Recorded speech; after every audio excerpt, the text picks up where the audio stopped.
Olá, meus amigos, meus irmãos, como é que vocês estão? Espero que todos estejam muito bem.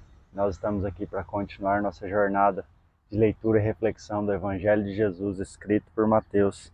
Já estamos aí nos dois últimos capítulos, né? Hoje nós estamos aí no capítulo 27. E se você ainda não viu os outros vídeos, nós temos capítulo a capítulo refletido aqui.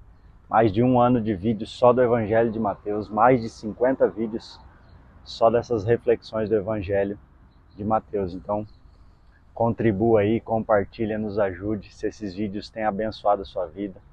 E a parte mais importante é sempre lembrar que você faça a sua reflexão junto conosco, faça a sua leitura aí e deixe a palavra de Deus e o Espírito Santo transformar e trabalhar a sua vida. Vamos para a nossa leitura de hoje. Mateus, capítulo 27, a partir do versículo 27, diz assim: Logo a seguir, os soldados do governador, levando Jesus para o pretório, reuniram em torno dele toda a tropa.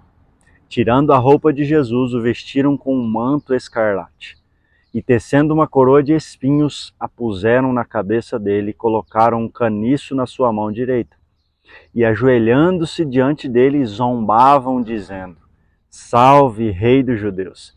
E cuspindo nele, pegaram o caniço e batiam na sua cabeça. Depois de terem zombado dele, tiraram-lhe o manto e o vestiram com as suas próprias roupas. E então o levaram para ser crucificado. Ao saírem, encontraram um sirineu chamado Simão, a quem obrigaram a carregar a cruz de Jesus.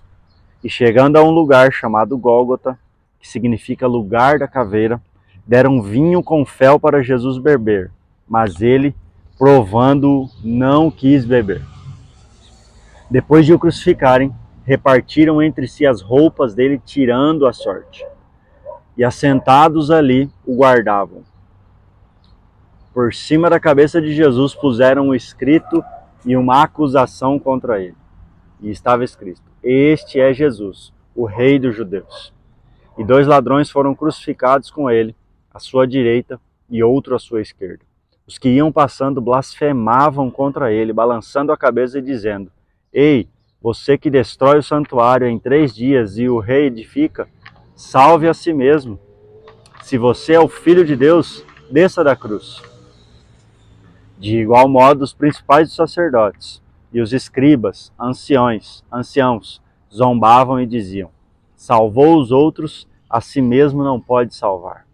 É Rei de Israel, que ele desça da cruz, e então creremos nele.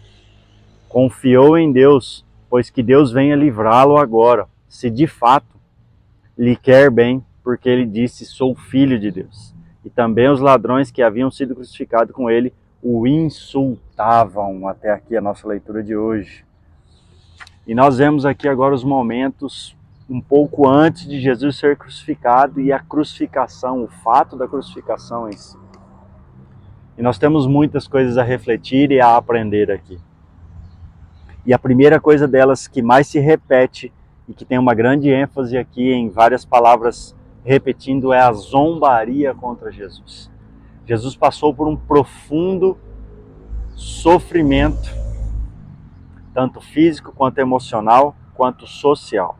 Nós já falamos isso lá atrás. E aonde Jesus passou por isso? No lugar, como se fosse o QG ali dos romanos, que é o pretório, era a casa do líder romano e de todos os soldados ali. E um detalhe muito importante antes de eu falar da ênfase principal aqui, versículo 29, diz que os soldados teceram uma coroa de espinhos. E uma curiosidade legal aqui de alguns autores comentarem sobre isso, é que lá em Gênesis, na criação do homem, após a queda do homem, a terra em que brotava só coisas boas, os frutos, a água da vida, a árvore da vida, a partir do momento que o homem cai, abrolhos, espinhos e ervas daninhas começam a nascer na terra. É um reflexo do pecado, as coisas ruins. E eles teceram uma coroa de espinho e colocaram sobre a cabeça de Jesus. E existe algo simbólico aqui sobre isso, O pecado todo sobre Jesus, os espinhos, o pecado da terra, de toda a humanidade, vindo sobre Jesus. todo esse sofrimento, toda essa zombaria veio sobre Jesus. E nós falamos no vídeo passado que não evitou isso, porque Deus estava no controle de todas essas coisas. E aqui nós vamos ver essa ênfase sobre a zombaria e que já desde o começo, tanto os homens, os sacerdotes, os romanos e até os que conheciam Jesus queriam que ele evitasse isso, e se realmente ele mostrasse que era o Filho de Deus, que ele não deveria passar por isso, né? Aqui no versículo 34, diz assim: deram vinho com fel para Jesus beber, mas ele, provando, não quis beber. E você sabe para que era usado esse tipo de bebida naquela época, nesse contexto em específico?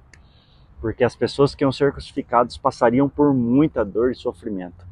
E essa bebida era como se não somente o embriagasse quando eles tomavam muito, mas anestesiava a dor, ou seja, diminuiria o sentimento da dor, diminuiria o sofrimento, e Jesus recusou isso, porque Jesus sabia que ele precisava passar por cada um desses sofrimentos, cada uma dessas dores, Jesus precisava passar.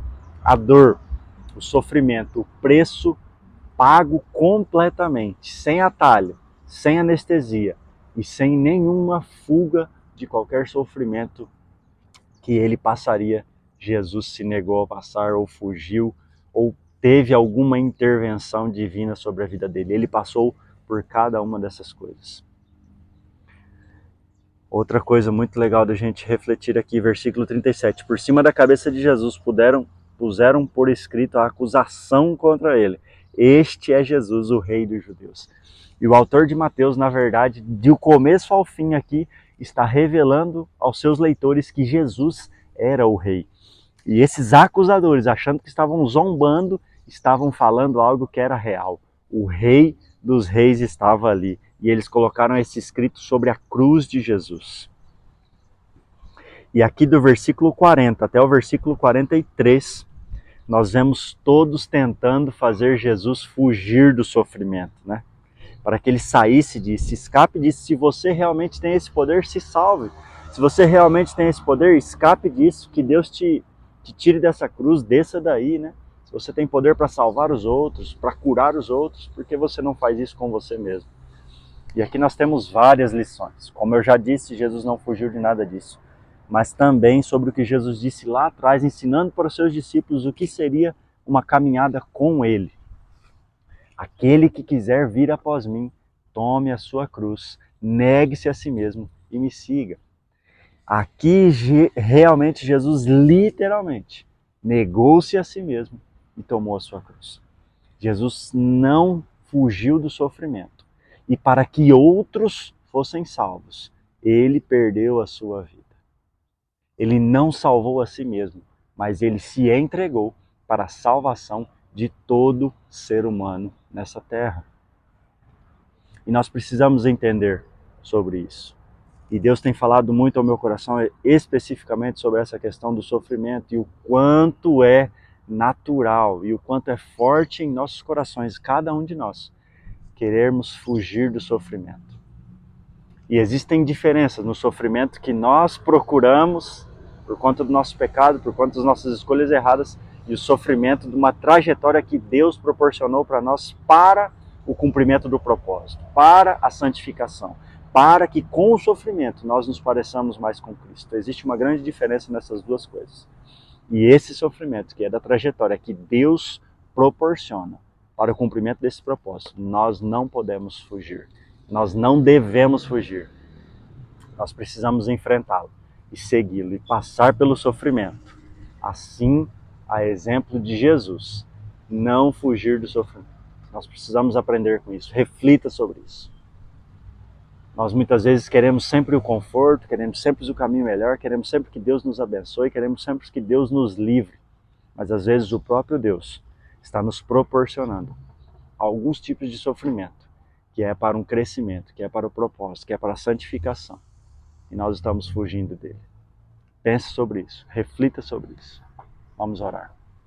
Pai, em nome de Jesus, muito obrigado por ser soberano, estar em todo lugar, ver tudo e saber de tudo. e cuidar das nossas vidas. Pai, eu entrego ao Senhor essa palavra que o Senhor derramou aos nossos corações. Vendo aqui, Deus, todo o sofrimento e zombaria de Cristo.